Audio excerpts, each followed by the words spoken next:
하나님 아버지 고맙습니다. 룻기 공부를 시작한 지 또 한 두 달 정도가 흘렀습니다.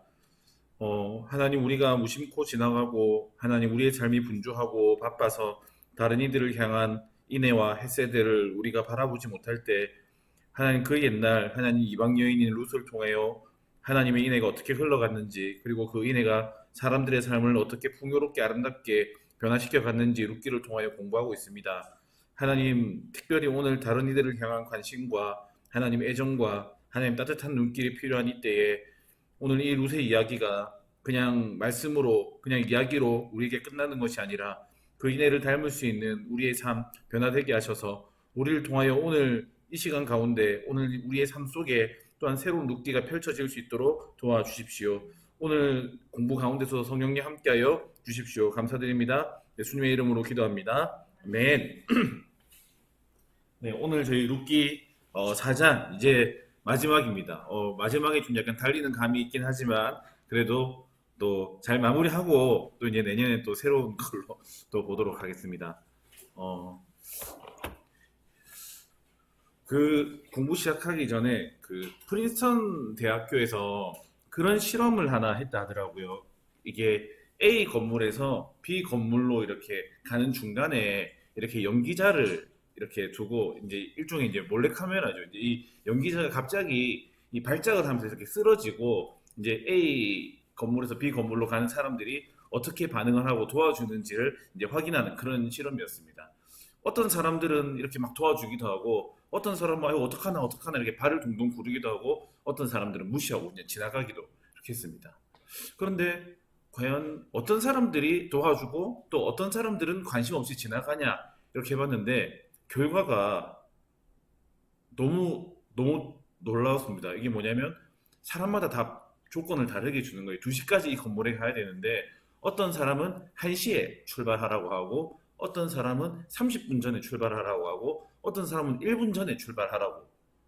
근데 1시간 전에 출발하는 사람, 30분 전에 출발하는 사람은 도와주면서 가는데 1분 전에 출발하는 사람은 예외 없이 무시하면서 예, 갔다 하더라고요. 그러면서 결과가 이렇게 얘기를 합니다. 우리 모두 다 알고 있지만 우리는 다 어느 정도 선하고 또 어느 정도는 악하다. 그런데 오늘날에는 바쁘다는 것이 어쩌면 이 악한 것과 그리고 마음이 강팍한 것과 굉장히 좀 맞닿을 수가 있겠다. 이런 결과가 내려지더라고요. 우리는 바쁘다라는 걸 되게 자랑스럽게 많이 이야기합니다. 아, 나 이번 주에도 너무 바빴어. 너무 정신없어서 분주했어. 할 일이 너무 많아. 이거를 조금 자랑스럽게 얘기하는데 그럴 때마다 우리는 어쩌면 조금 더 이 실험 결과에 따르면 조금 더 악해질 수 있겠다라는 생각을 하게 됩니다. 특히 룻기를 계속 공부하면서 이 실험 생각이 많이 났습니다. 룻기는 다른 사람들을 향해서 계속 시선을 돌리게 만드는 그런 성경이었잖아요. 지금까지 우리가 공부했던 룻기는 우리의 바쁨이 우리의 분주함이 내 안에 내가 너무 많아서 다른 사람들을 향한 어떤 공간들을 내어주지 못하는 일이 없도록 좀 우리 안에서 좀 우리의 바쁨을 좀 덜어내는 일들이 조금 있어야 아 돌릴 수가 있겠다. 아무리 공부해도 분주하면 생각조차 안 나더라고요. 그런 시간이 되면 좋겠다. 이런 생각을 하면서 공부를 해보도록 하겠습니다. 네, 지난주에는 이 타작마당으로 루시 내려갔잖아요. 루시 타작마당으로 내려가고 전반적인 분위기는 뭔가 로맨스가 펼쳐질 것 같고 어떤 노골적이진 않지만 어떤 성적인 어떤 은유들이 계속하여 펼쳐지고 있었습니다.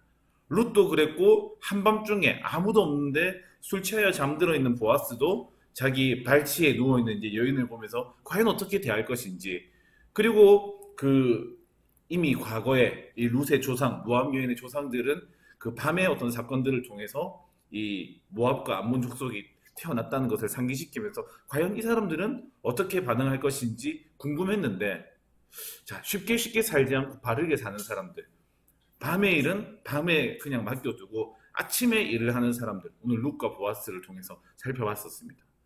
그리고 혹시 기억나십니까? 분명히 처음에 룻은 자기를 향한 정체성이 나는 이방 여인이고 나는 노크리아 당신이 돌아볼 가치가 없는 그런 사람인데 왜 어떻게 나를 돌아보십니까? 라고 말했던 이방 여인이었는데 시간이 지나고 보아스의 인애와 헤세드를 경험하면서 아 나는 당신의 하녀 같은 사람입니다. 라고 루시 고백을 했었고 또 시간이 지나면서 아 나는 당신의 여종입니다. 라고 지난주에 당신과 결혼할 마음을 가진 여종입니다. 라고 했고 오늘은 아내가 됩니다. 다른 사람들 향한 그 인애가 그 다 텅 비어버리고 저 힘들었던 그 사람들의 인생과 삶과 그리고 정체성을 어떻게 바꾸는지 자기 자신을 보는 마음을 어떻게 바꾸는지 우리가 살펴볼 수 있었습니다. 오늘 마지막 수업인데 루키 제목을 그렇게 잡았습니다. 어둠을 밝히는 사람들이라고 잡았습니다. 루키에는 진짜 웬만하면 다 선한 사람들, 악한 사람들은 없었습니다. 그 보아스도 어둠을 밝히는 사람들이었고 룻도 이제 어둠을 밝히는 사람들이었고 그리고 이 며느리를 걱정했던 나오미도 어둠을 밝히는 사람이었습니다. 그리고 오늘 나오는 이 베들레헴 사람들도 이 찬송을 하고 축복하고 다른 사람을 복을 빌어주는 이 사람들도 사실 어둠을 밝히는 사람들입니다. 오늘 그 마지막 장면을 우리가 같이 공부해보면 좋을 것 같습니다. 이거는 이제 지난주에 공부했던 왼쪽 상단 그림은 이렇게 모압과 암몬이 시작됐을 때 네, 롯과 그 두 딸에 의해서 모압과 암몬이 시작되는 장면이었고 오른쪽에는 이 보아스가 이 룻 보면서 한참 고민하는 그런 장면이었습니다. 네, 오늘은 우리 4장인데 우리 4장 우리 1절부터 우리 22절까지 쭉 한번 읽고 우리 시작하겠습니다. 한 절씩 번갈아 가면서 읽겠습니다. 보아스가 성문으로 올라가서 거기 앉아 있더니 마침 보아스가 말하던 기업 물을 자가 지나가는지라 보아스가 그에게 이르되 아무기여 이리로 와서 앉으라 하니 그가 와서 앉으매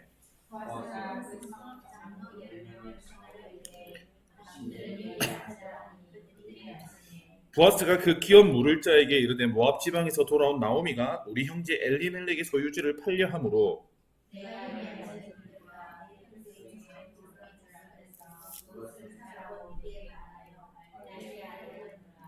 만일 네가 물을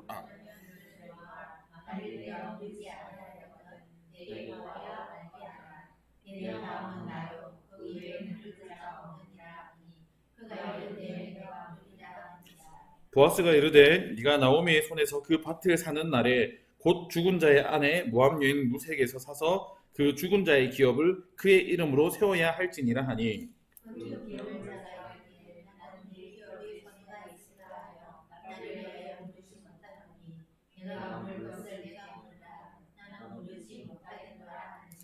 옛적 이스라엘 중에는 모든 것을 무르거나 교환하는 일을 확정하기 위하여 사람이 그의 신을 벗어 그의 이웃에게 주더니 이것이 이스라엘 중에 증명하는 전례가 된지라.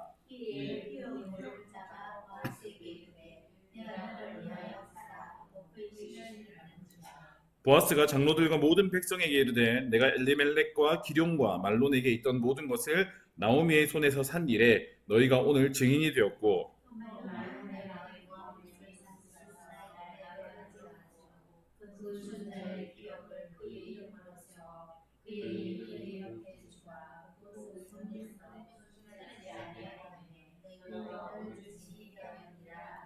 성문에 있는 모든 백성과 장로들이 이르되 우리가 증인이 되다니 여호와께서 내 집에 들어가는 여인으로 이스라엘의 집을 세운 라헬과 레아 두 사람과 같게 하시고 내가 에브랏에서 유력하고 베들레헴에서 유명하게 하시기를 원하며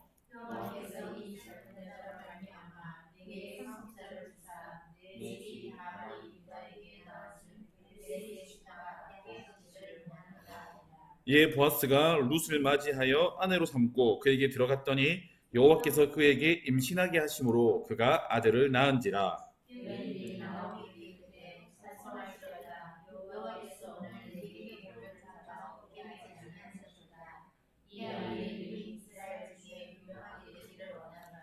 이는 내 생명의 회복자이며 내 노년의 복량자라. 곧 너를 사랑하며 일곱 아들보다 귀한 내 며느리가 낳은 자로다 하니라.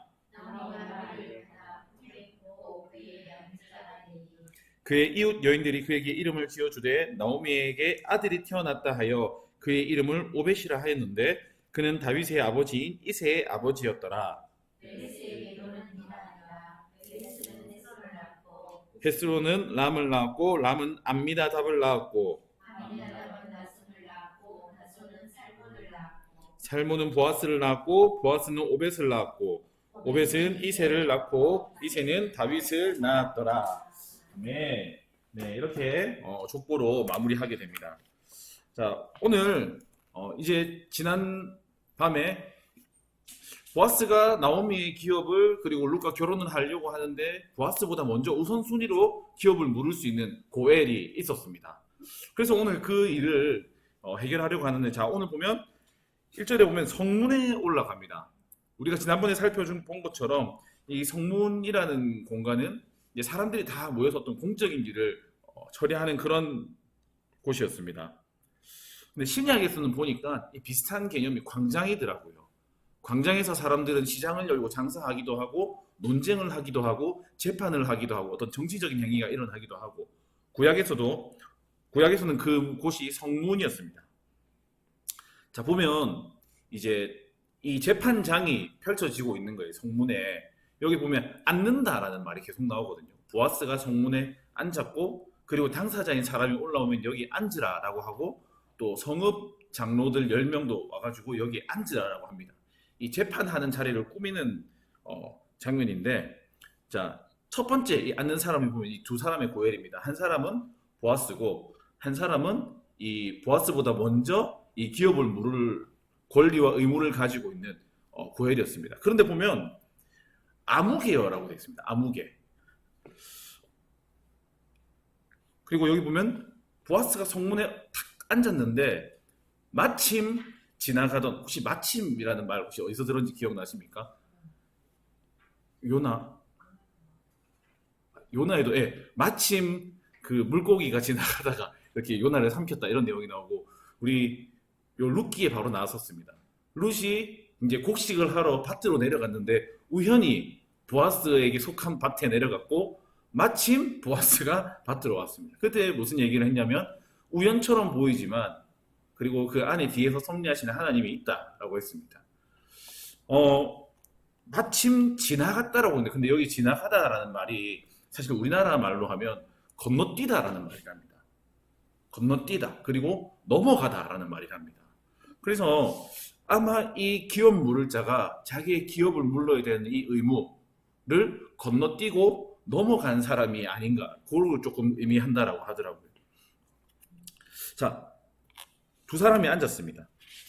두 사람이 앉고 이제 성읍 장로 10명을 이렇게 앉혔습니다. 이 성읍 장로 10명은 아마 장로들이 많았을 거다라고 하더라고요. 베들레헴에도 적어도 70명 이상의 장로들이 있었을 거다라고 하는데, 이 10명은 최소한 판결을 내리기 위한, 결정을 하기 위한 이 인물이랍니다. 이 사람들은 여기서 재판장의 역할도 하고 그리고 증인의 역할도 하고, 요즘에 보면 국민참여재판 같은 거 하면 배심원단 있지 않습니까? 이렇게 배심원단의 역할도 하고, 그리고 그 자리에 앉아 있는 그 관객이라고 하나요? 그 회중의 역할도 하는 게 이 장로들의 역할이었습니다. 자, 그런데 보아스가 이 지나가는 사람의 이름을 몰랐을까 생각해보면 아마 이름은 알았을 겁니다. 왜냐면 그 밤중에 룻이 찾아와서 당신의 날개로 나를 덮어달라, 결혼해주세요 했을 때 나보다 먼저 기업 물을 사람이 있다 라고 했던 거는 분명히 보아스 머리에 누군가가 있는 거거든요. 뭐 예를 들어 그 사람 이름이 노고민인데 여기 오늘 지나가면서 거기 보미씨 여기로 올라오세요라고 안 하고 아무개여라고 이렇게 부릅니다. 아무개여라는 말은 의도적으로 이 이름을 지워버리고 싶은 거거든요. 그래서 왜 이 사람의 이름은 지워졌을까? 왜 아무개여, 이름 없는 사람으로 전락했을까? 나중에 보면 이 기업을 모른다는 행위는 이 죽은 사람이 계속해서 그 사람의 이름으로 살 수 있게끔, 그 사람의 이 이름이 이어질 수 있게끔, 그 사람의 이업으로 자식을 낳아주고 그 사람의 이름으로 땅을 사주고 그 사람이 잊혀지지 않게끔, 그 사람의 가문이 끊어지지 않게끔 해주는 것이 기업을 모르는 일이었습니다. 지금도 이름이 중요하지만 이스라엘에게 있어서 이 이름은 굉장히 특별한 의미를 가지게 되거든요.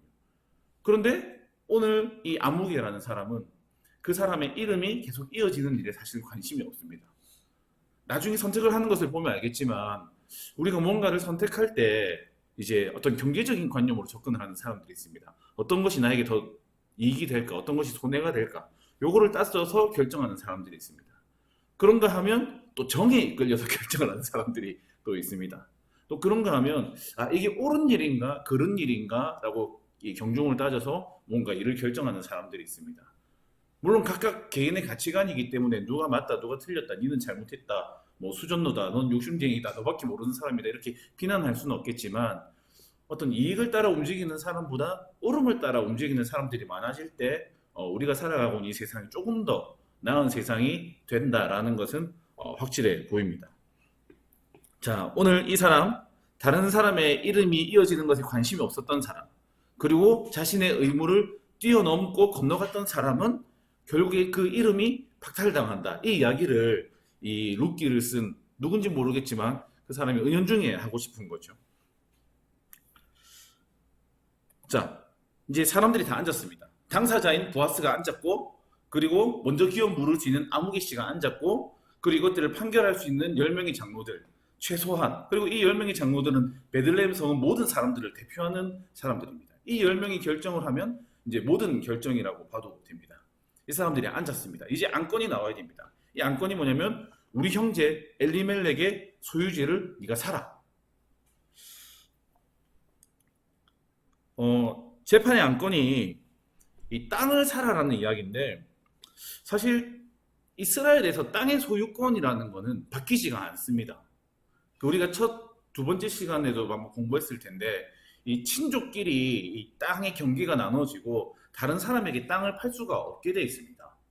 왜냐하면 하나님께서 그 사람에게 주신 땅이기 때문에 그렇습니다. 그래서 토지를 집이 힘들어지고 가게가 힘들어지면 토지를 팔 수 있게 되는데 그거는 땅의 소유가 넘어가는 게 아니라 이 땅을 경작할 수 있는 권리, 그리고 이 땅에서 뭐 밭, 포도밭 같은 데서 열매를 딸 수 있는 권리를 그 사람에게 일정 동안 이 땅을 사용할 수 있는 권리를 이렇게 양도해 줬다가 다시 돌려받는 것을 의미합니다. 자, 그래서 그 열왕기에 보면 이 북이스라엘의 왕인 아합이 지나가다가 자기 왕궁 근처에 포도원이 있는 걸 보고 나봇이라는 사람의 포도원을 보고 야 이거 너무 탐난다, 내가 돈 비싸게 줄 테니까 더 좋은 땅 줄 테니까 나한테 팔아라 하니까 나봇이 생명을 걸고 이야기합니다. 이것은 우리 집안 대대로 내려오는 땅입니다. 이 땅은 하나님께서 팔지 말라고 한 땅이기 때문에 팔 수가 없습니다라고 이야기하고 그리고 나서 그것 때문에 목숨을 잃게 됩니다. 그만큼이나 이 땅의 주인이 바뀌는 것은 이스라엘에서 굉장히 일어날 수가 없는 일이었습니다. 자, 그래서 처음에 내가 땅을 이 사람한테 판 경우에는 어쨌든 내가 돈을 다시 모아가지고 이 땅을 되사와야 됩니다. 그런데 내가 그런 형편이 안 되면 그때 우리가 배웠던 고엘, 이 땅을 물러주는 사람, 땅의 소유 이 사람을 대신해서 땅을 사가지고 이 사람한테 돌려줘야 됩니다. 땅이 다른 사람의 경계로 넘어가지 않도록. 자, 그것도 안 되는 경우에는 하나님께서 만들어 놓은 법이 희년이라는 법이었습니다. 땅이 돌아오면 50년에 한 번씩 원주인에게로 땅이 돌아가게 되는 50년에 한 번. 그래서 보통 이 땅을 판다라고 할 때 사실 실질적으로 팔리는 것은 아니지만 희년까지 남은 연수를 계산해가지고 여기는 땅이 이제 부동산 개념이 아니고 이 땅값이 올라갔다가 떨어지고 이렇게 하는 건 없고 사실 유통기한이 있는 땅입니다. 그래서 이제 시간이 지나면 지날수록 이제 땅값이 이제 점점 줄어드는 거예요. 이제 사용할 수 있는 땅값이 몇 년 안 되니까. 어쨌든 희년이 되면 다시 주인에게 돌아오게 됩니다. 자, 그런데 오늘 이 엘리멜렉 같은 경우에는 이 땅을 어떻게 했는지 잘 모르겠는데 지금 모압으로 갔습니다. 모압으로 가서 10수년 동안 사실은 10년 이상, 최소한 10년 이상 살았습니다. 그래서 몇 가지를 생각해 볼 수 있습니다. 왜냐면 여기가 기근이었기 때문에 또 모압으로 가려면 나름 또 돈도 필요하지 않겠습니까? 그러니까 일단 아마 땅을 팔았을 가능성이 있습니다. 희년까지 남은 연수 어떤 돈을 받아서 그거 가지고 모압으로 가는데 다 썼을 가능성이 1번 있고, 그리고 그것과 상관없이 그냥 땅을 버려두고 모르겠다, 모압에 먹을 게 있으니까 거기로 가자 하고 내버려두고 갔을 수도 있습니다.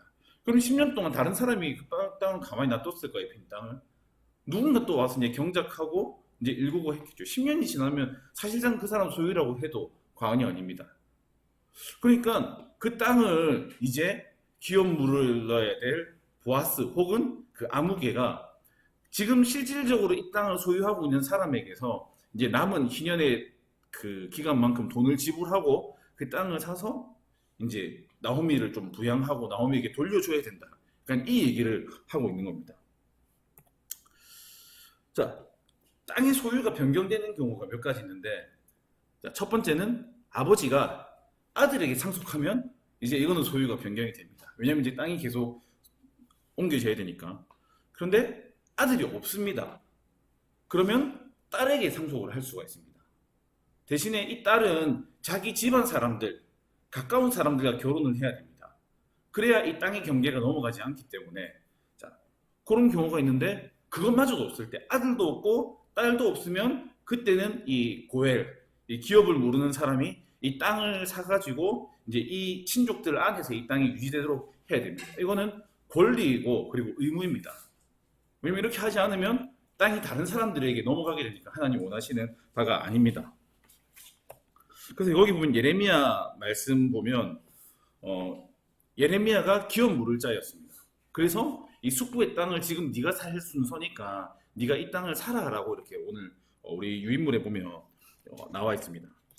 자, 그래서 이제 어쨌든 이거를 사라 이렇게 하니까 이 사람이 이제 생각을 하는 거예요. 아, 지금 내가 이 땅을 사야 되는 1번 순위구나.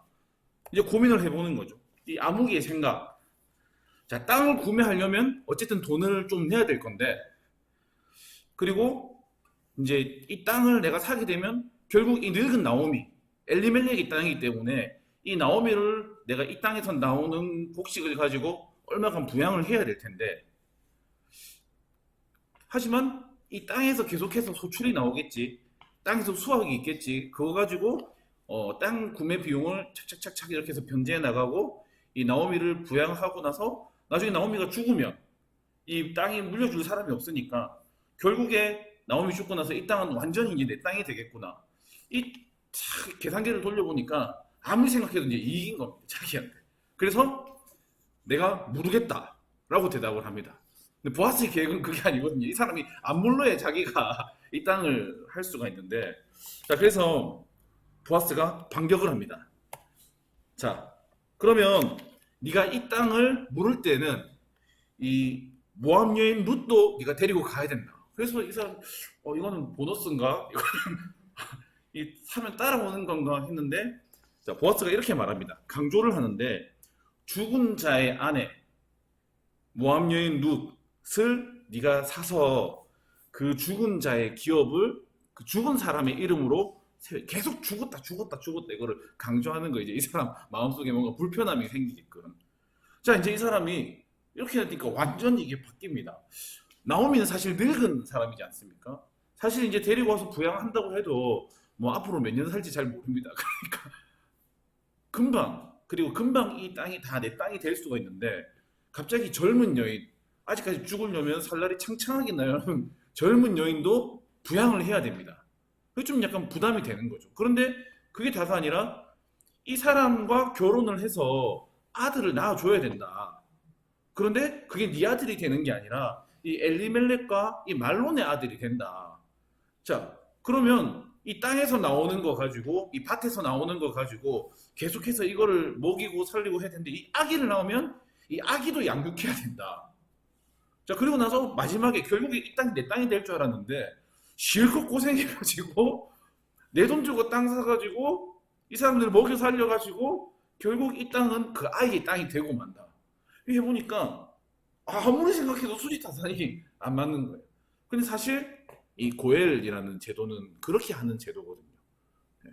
그 사람들에게 땅을 돌려주기 위해서 가까운 친족이 이걸 해야 되는 의무가 사실은 고엘이었던 거거든요. 근데 이 사람이 그렇게 얘기합니다.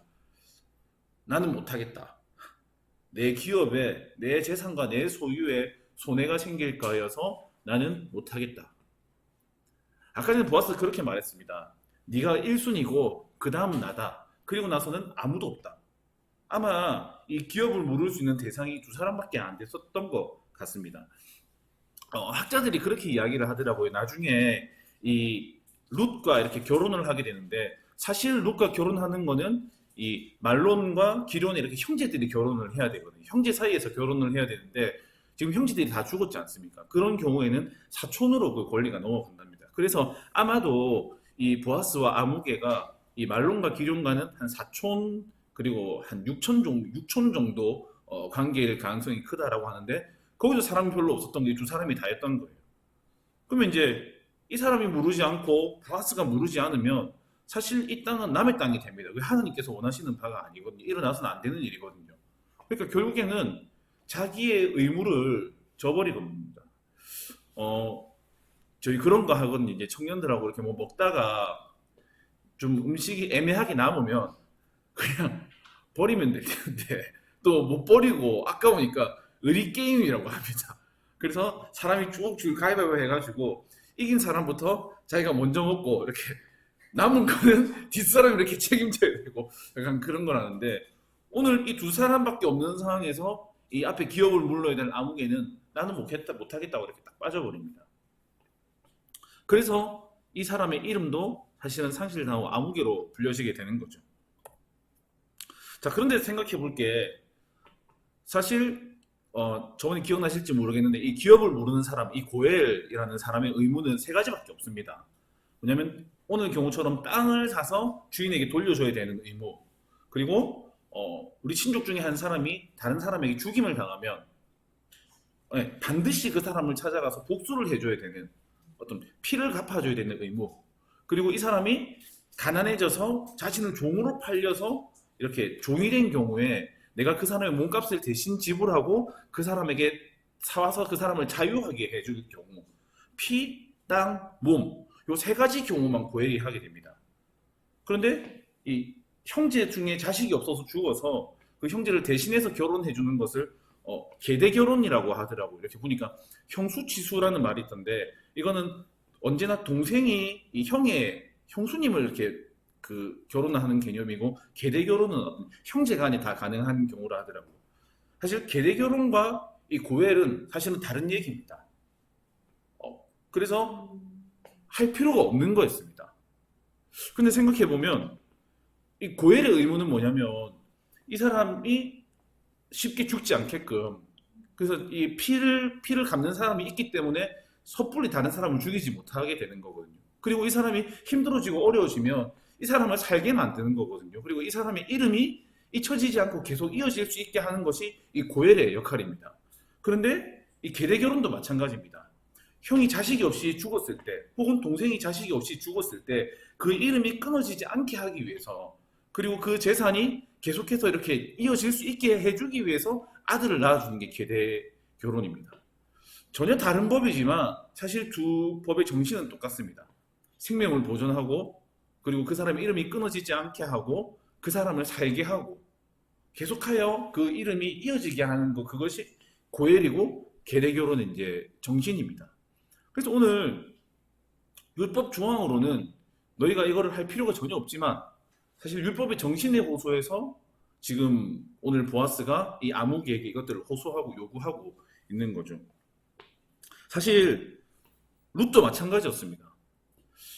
룻이 여기 와가지고 자기 혼자 잘 먹고 잘 살려면 지난번에도 얘기했지만 젊은 사람들 부하거나 가난하거나 젊은 사람들과 결혼해가지고 자기 인생 어떻게든 꾸려나갈 수가 있었습니다.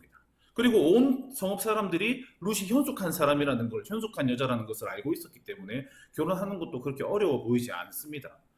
그런데 룻은 지금 이 나오미를 걱정하고 이 엘리멜렉의 기업이 끊어지지 않게 하기 위해서 지금 보아스를 찾아간 거예요. 내 시아버지의 이름이 그리고 내 남편의 죽은 남편의 이름이 계속 이어지게 하기 위해서.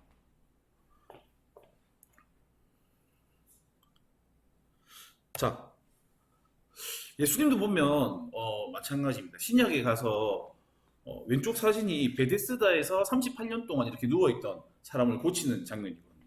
물이 동할 때 천사가 와서 물이 동할 때 누가 나를 넣어주면 내가 나을 수 있는데 아무도 나를 넣어주는 사람이 없어서 나는 38년 동안 이 기적의 세몰 앞에서 나는 계속 누워만 있습니다. 근데 예수님께서 네 자리를 들고 일어나라 해서 고쳐주셨던 이날이 안식일이었거든요. 그래서 바리새인들 제사장들이 또 득달같이 와가지고 왜 안식일에 사람을 구해주느냐 라고 물을 때 예수님께서 말합니다. 안식일에 너희가 나귀가 빠지면 구해주지 않느냐, 안식일에 사람의 생명을 살리고 고치는 일이 선한 일이 아니냐. 그러니까 율법 조항이 중요한 게 아니라 그 율법의 정신, 안식일은 하나님을 기억하고 쉼을 누리고 자유를 누리는 날인데 오른쪽의 그림도 마찬가지입니다. 이거는 손 마른 사람이었거든요. 이거는 아예 함정을 파놓고 기다린 겁니다. 손 마른 사람들을 회중 속에 넣어놓고 예수님이 안식일에 이 사람을 고칠지 안 고칠지 사람들이 주목하고 있습니다. 예수님 찾아가셔서 손 마른 사람에게 네 손을 내밀어라. 모든 사람이 보고 있는데 고쳐주십니다. 밑에도 마찬가지입니다. 그 가늠하다가 현장에서 붙잡혀온 여인이 왔을 때 사람들이 예수님한테 어떻게 할까요? 물어봤을 때 율법에는 뭐라고 돼 있느냐? 돌로 치라고 돼 있다. 예수님께서 말씀하십니다. 너희 중에 죄가 없는 자가 돌로 치라. 율법의 조항이 중요한 게 아니죠. 그 율법 안에 있는 정신이 중요한 겁니다. 성전에서도 마찬가지입니다. 성전에서 사람들 제사 지내기 위해서 제사 지낸다는 명목으로 돈을 바꾸고 비둘기 팔고 소 팔고 염소 팔고 양 팔고 있을 때 예수님께서 그거 다 뒤집어 엎으시지 않습니까? 오늘 보아스도 마찬가지입니다. 이 조항 이거 하나하나 중요하지만 사실 이 조항도 어떤 강제력이 없고 이 사람들이 선한 마음에 양심에 호소해서 지키면 좋겠다라고 하는 조항들인데 오늘 보아스는 그 조항 너머에 있는 다른 사람들의 생명을 귀하게 여기고 그 사람들의 생명을 사랑하고 살 수 있게 만들고 이어지게 만들고 지난번에 하면 진짜 발붙일 땅을 만들어주는 그 하나님께서 맡겨주신 그거에 호소해서 이야기를 하고 있는 거죠. 이 사람은 하지만 그런 사람이 아니었습니다. 아까 전에 말했던 것처럼 내 손해와 내 이익을 이렇게 저울질을 해가지고 자신의 삶을 결정하는 사람이었습니다. 나는 손해가 생길까 하여 무르지 못하겠다. 네가 살아. 자신의 의무를 이행하지 않았습니다. 땅을 살 수 있는 권리이기도 하지만 땅을 사야 하는 의무이기도 했습니다. 자, 그래서 신을 벗어줍니다. 오늘 신을 벗는다는 얘기, 제가 거기에 보면 신명기 25장 이렇게 적어놨는데 신명기 25장을 읽어보면 그 형제 중에 아까 말했던 것처럼 후사가 없이 죽었을 때 다른 형제가 대신 결혼을 해서 그 후사를 이어줘야 되는 역할을 하는 장면입니다. 그런데 그걸 싫어하는 사람들이 있습니다. 아니 왜 내가 굳이 저 사람과 결혼해서 우리 형수님과 결혼해가지고 저 사람의 대를 이어줘야 돼? 나는 싫어요 라고 하는 사람이 있습니다. 그러면 이 사람은 그 의무를 저버렸다. 그래서 그 형수님이 그 신발을 벗기게 되었습니다. 그리고 침을 뱉게 되었습니다. 당신은 하나님께서 맡겨주신 어떤 신성한 의무를 저버린 사람입니다. 그리고 사람들은 지나가면서 그 집을 보고 아, 저 사람은 신발 벗겨진 사람의 집이다 라고 하면서 저 수치스러운 집이다. 자신의 의무를 행하지 않은 집이다. 라고 이렇게 지나가면서 하게 됩니다. 아마 시간이 좀 많이 지나가지고 그게 그대로 적용되지는 않았지만 오늘 그러면 신을 벗어서 달라라고 이야기합니다. 신을 벗어주는 거는 이제 이 기업 물을 아무개가 나는 기업을 물르지 않고 이 보아스 네가 정식으로 기업을 물을 자가 됐다라는 어떤 확증, 인감도장 땅땅땅 그런 개념이기도 하고 그리고 이 과거에 있었던 이 수치를 또 가지고 오는 이야기이기도 합니다. 자, 그래서 이제 보아스가 이제 장로들에게 이야기합니다. 자, 다 봤지? 다 봤으니까 오늘 너희가 증인이다.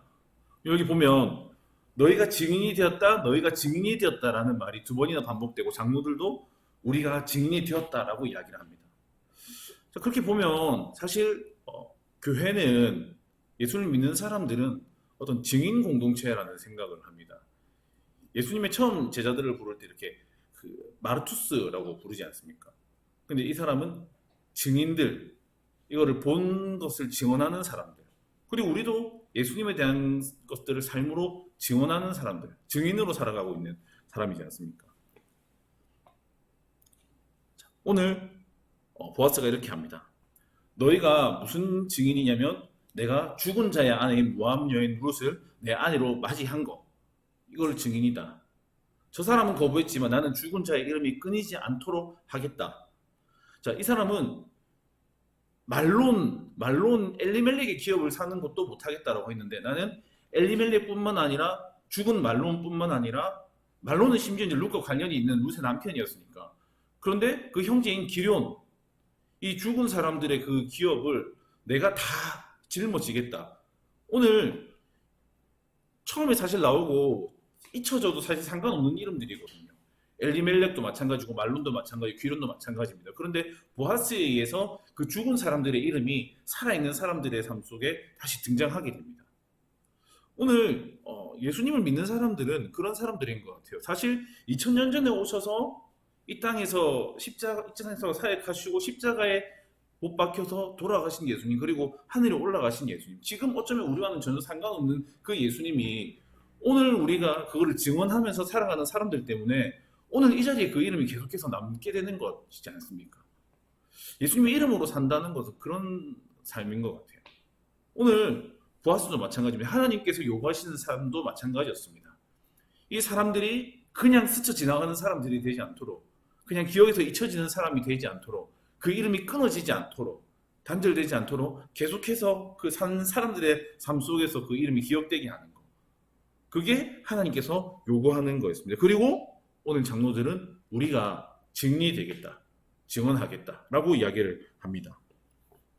자, 그리고 오늘 장로들이 축복을 합니다. 여기 보면 두 번 나옵니다. 여호와께서 주시기를 바란다. 여호와께서 주시기를 바란다. 뭘 주시기를 바라냐?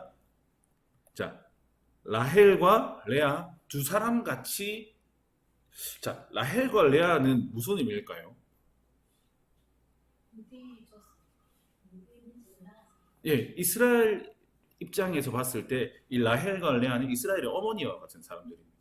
사실 이방 여인이 지금 이스라엘의 어머니와 같이 되면 좋겠다라고 지금 엄청난 축복이거든요. 자, 그러면서 특히 이 라헬은 오늘 라헬과 레아가 이렇게 자매지 않습니까? 이 야곱이 사랑했던 여인이었습니다. 그리고 이 라헬은 사실 임신하지 못하는 불임의 여인이었습니다.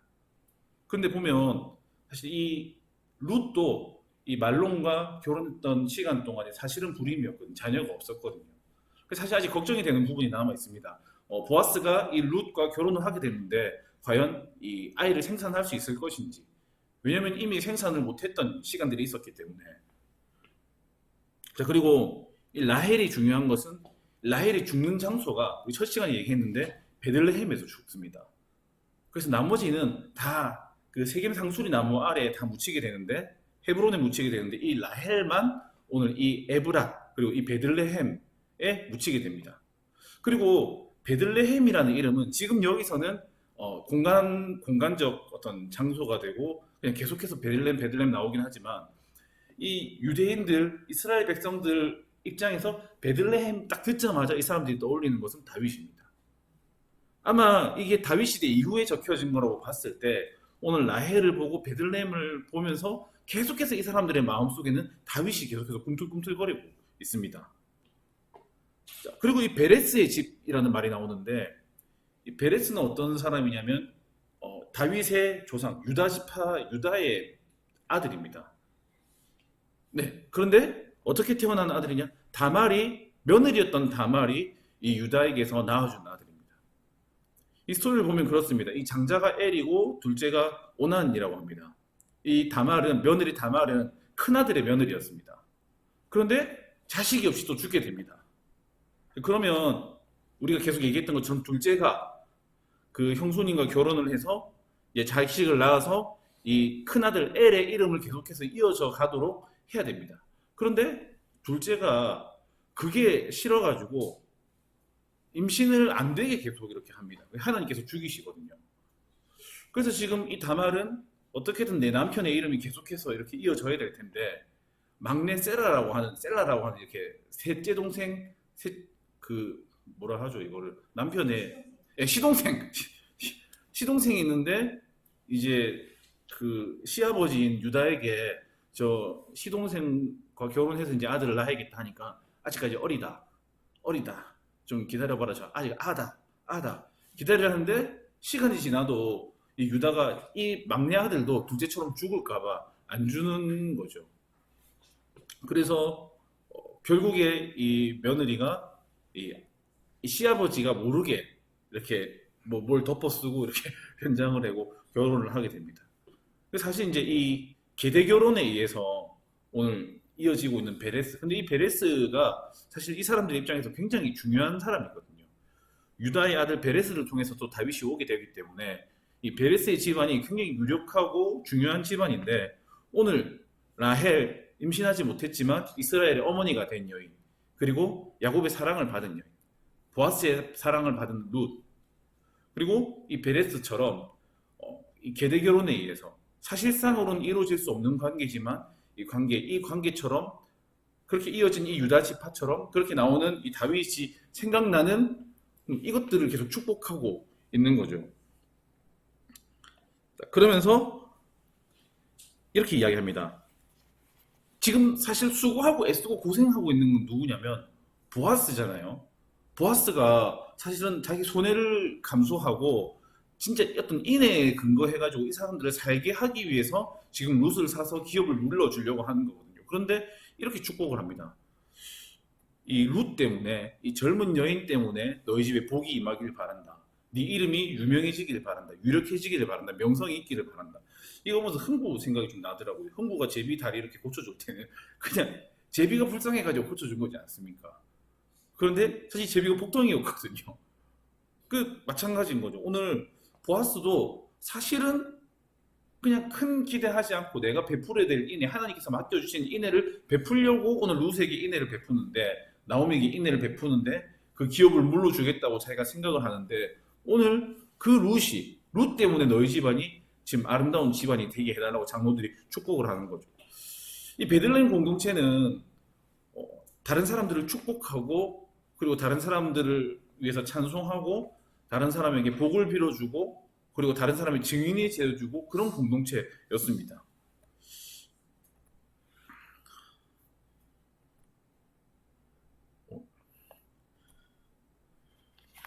자, 그렇게 해서 오늘 보아스가 룻과 결혼을 하게 되고, 자, 13절에 보면 자, 아내로 삼는다 라고 되어 있는데, 실제 표현은 그렇게 되어 있습니다. 그녀가 그의 아내가 되었다. 자, 여기까지 올 때까지 계속해서 룻이 아까도 얘기했지만 변화되고 있는 과정이었습니다. 이방 여인 룻이 하녀가 되었고, 그리고 여종이 되었고, 그리고 아내가 되었습니다. 이 이면에는 지속적인 끊이지 않는 보아스의 헷세대가 있었습니다. 자, 그런데 아까도 말했지만 문제가 있습니다. 왜냐하면 지금까지 룻은 불임의 여인이었습니다. 자식을 안 낳은 게 아니라 못 낳은 거였습니다. 그리고 보아스는 우리가 봤지만 나이가 많은 할아버지였습니다. 과연 룻이 결혼을 할 수 있을까? 아이를 생산할 수 있을까? 그런데 너무 간단하게 이야기합니다. 13절 한번 보시겠습니까? 여호와께서 임신하게 하심으로 그가 아들을 낳은지라. 그 긴 시간의 불임이 무색하게만큼 너무 간단하게 아이를 생산합니다. 자, 여기 이면에 뭐가 있을까요? 장로들의 축복이 있었습니다. 아까 장로들이 뭐라고 했습니까? 여호와께서 주시기를 바란다. 여호와께서 주시기를 바란다. 그 축복대로 이루어졌습니다. 보아스가 일꾼들에게 그런 이야기를 하거든요. 처음에 이제 내려가서 일꾼들한테 여호와께서 너에게 복 주시기를 바란다. 계속해서 복을 빌어줍니다.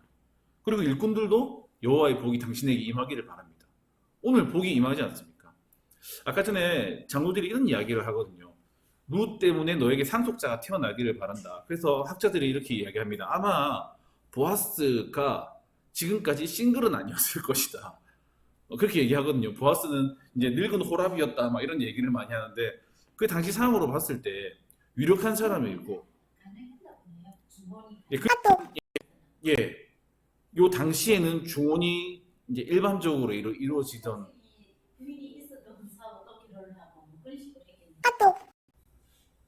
시동이 네, 네네네. 그러니까 형수가 자기 다른 아내가 되게 네. 그래서 아마 이때 보아스가 뭐 사실 성경에서 얘기하고 있지 않아가지고 잘 모르는데, 이제 우리는 그 일부 일처제가 사실은 너무 당연한 시대에 살고 있기 때문에 요즘 이 보아스가 이때까지 결혼도 못하고 그냥 혹시 그런 얘기 들어보셨습니다. 이렇게 늙은 노총각이었는데 이렇게 루시 결혼했다 이렇게 얘기하는데, 지금 학자들은 뭐 그렇게 생각하지는 않습니다. 유력하고 이제 좀 사실은 뭐 소위 말하는 이제 나이도 있었고 좋은 가문이었고 좋은 많은 땅을 가지고 있었고 부유했던 집안이었고, 그리고 모든 사람이 이렇게 유력하다라고 인정할 만한 사람이 지금까지 아내가 없다는 게 사실은 말이 안 된다. 말은 안 하고 있지만 아내가 있었을 거다. 그런데 여기 보면 상속자라는 이야기를 하는데, 너에게 상속자를 낳아주기를 바란다. 이 젊은 여인이 너에게 상속자를 낳아주기를 바란다 라고 이야기를 합니다. 그래서 상속자는 없었을 수도 있겠다. 사실은 모릅니다. 모르는 부분에 대해서 이제 학자들은 이제 서로 너무 자기 하고 싶은 얘기를 해가지고 그런 의견은 있습니다. 자, 그런데 룻기는 계속해서 어떤 축복의 이야기들입니다.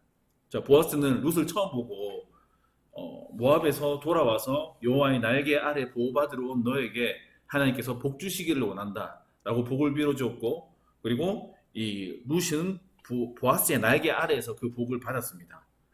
그리고 나오미는 룻이 타작마당에서 이 곡식을 많이 가지고 왔을 때, 야, 어떻게 이렇게 곡식을 많이 가지고 왔니? 너에게 은혜를 베푼 그 사람에게, 얼굴도 모르는 그 사람에게 여호와의 복이 있기를 바란다.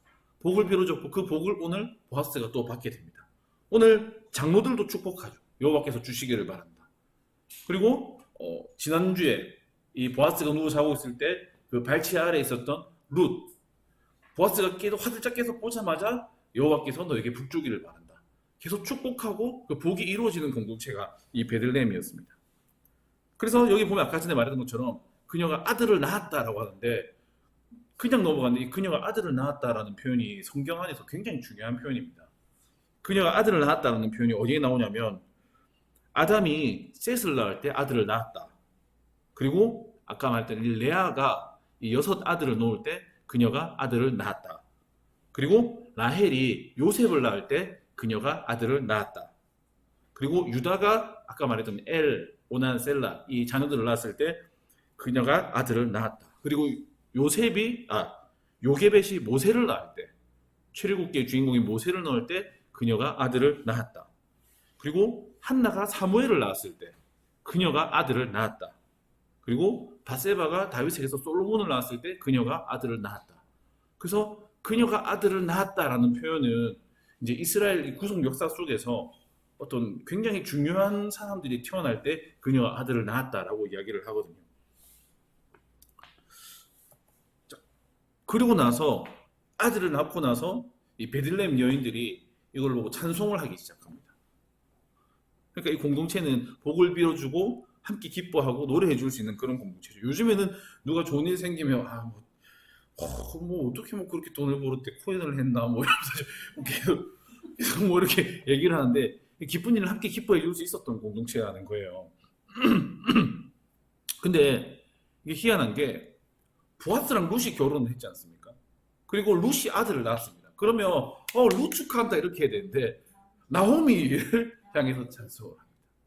자, 그리고 나중에 보면 나오미에게서 아들이 태어났다 이렇게 이야기를 합니다.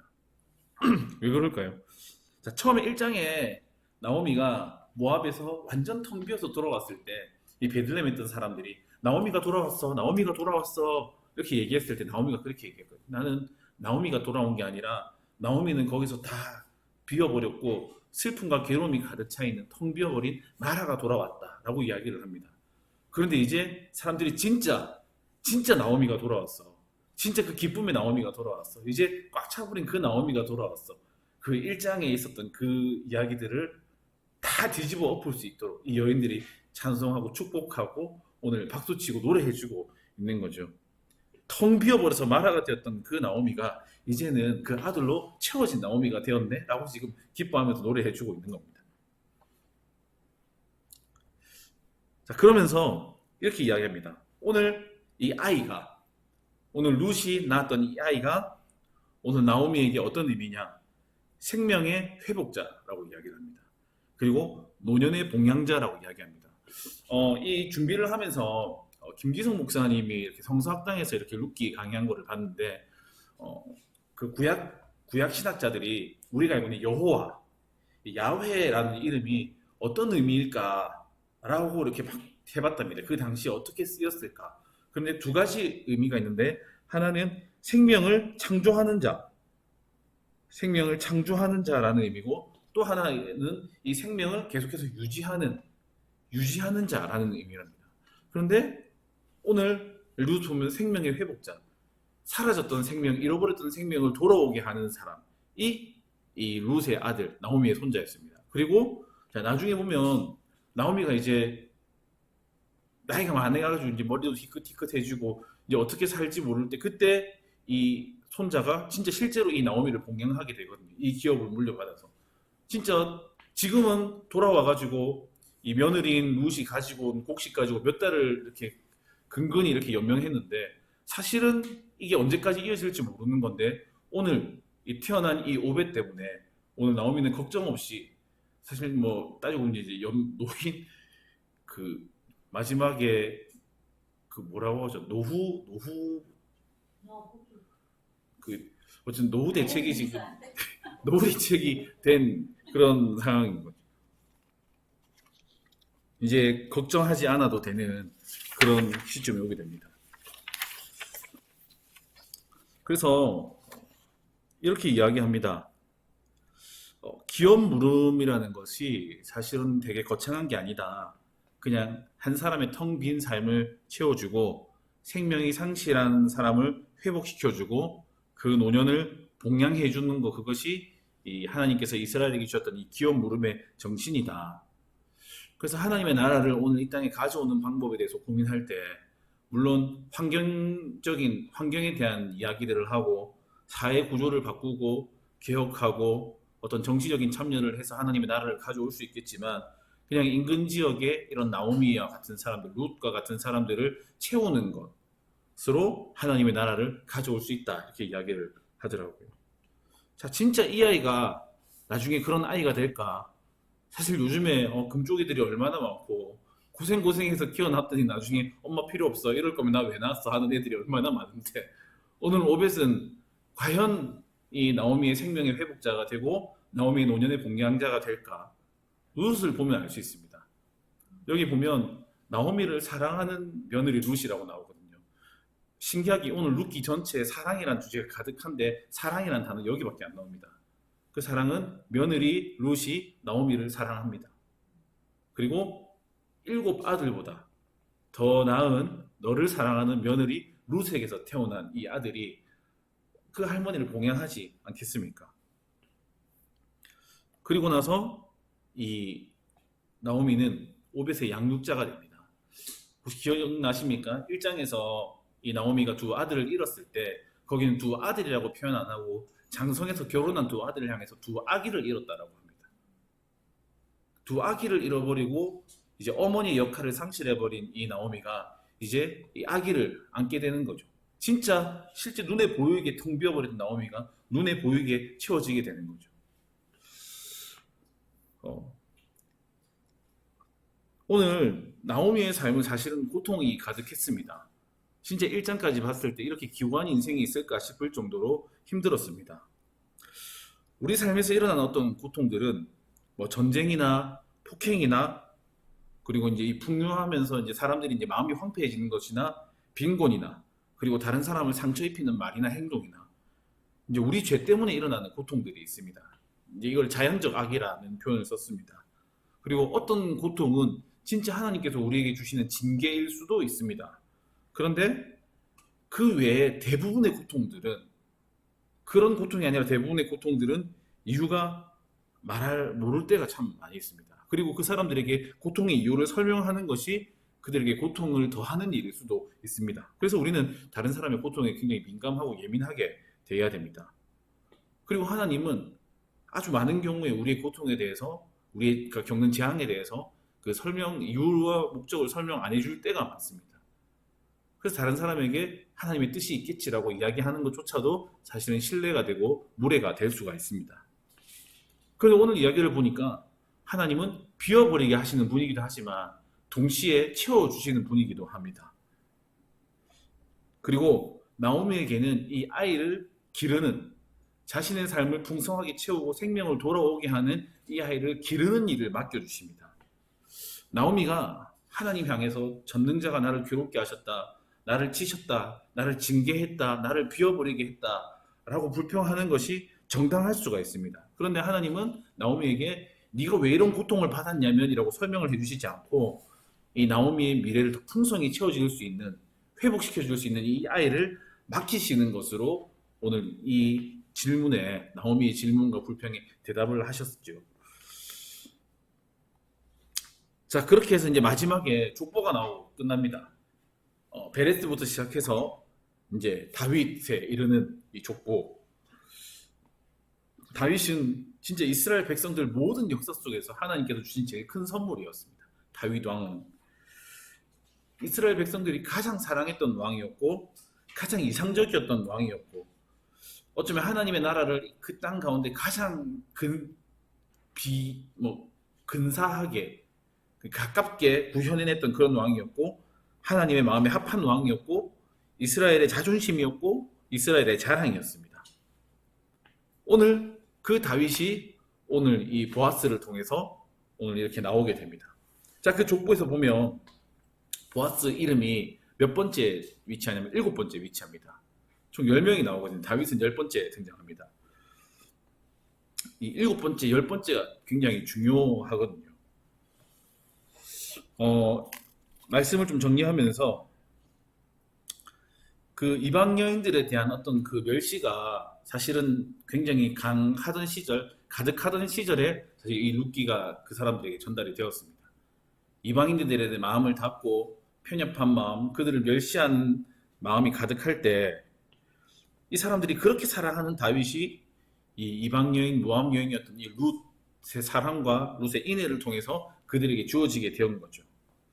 다른 사람의 고통에 차마 외면하지 못하고 내가 들어가서 그 사람의 고통에 함께하는 그 사람들이 다른 사람들의 인생을 어떻게 바꾸어 가는지, 구원하는지 그렇게 생각하면 처음에 이 오르바, 이 또 다른 며느리였던 오르바가 울면서 떠나가고 오늘 룻이 이 나오미를 붙주셨던 그 순간부터 오늘 마지막에 이 오벳이 태어나고 사람들이 찬송하게 될 때까지 오늘 여기에는 베들레헴 사람들도 있었고 장로들도 있었고 같이 곡식 베고 추수하던 사람들도 있었고 같이 밥 먹어줬던 사람들도 있었고 보아스도 있었고 어쩌면 한 사람 한 사람이 굉장히 다 무력해 보이는 사람들이 있습니다.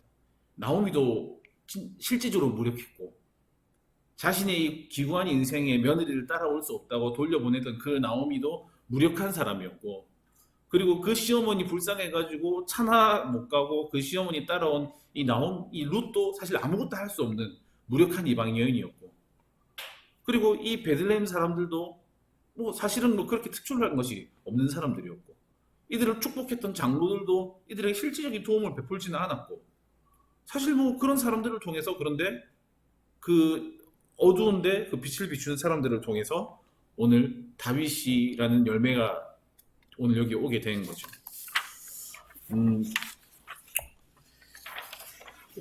마지막 페이지였네. 룻기를 정리하면서 우리에게 주는 메시지입니다. 오늘 룻은 특히 어떤 공동체의 역할을 사실 좀 많이 얘기해 주는 것 같아요. 오늘 이 룻과 보아스와 나오미가 사실은 핵심적인 주인공이긴 하지만 그 뒤에는 아까 전에 얘기했던 것처럼 이 베들레헴 공동체가 있었습니다.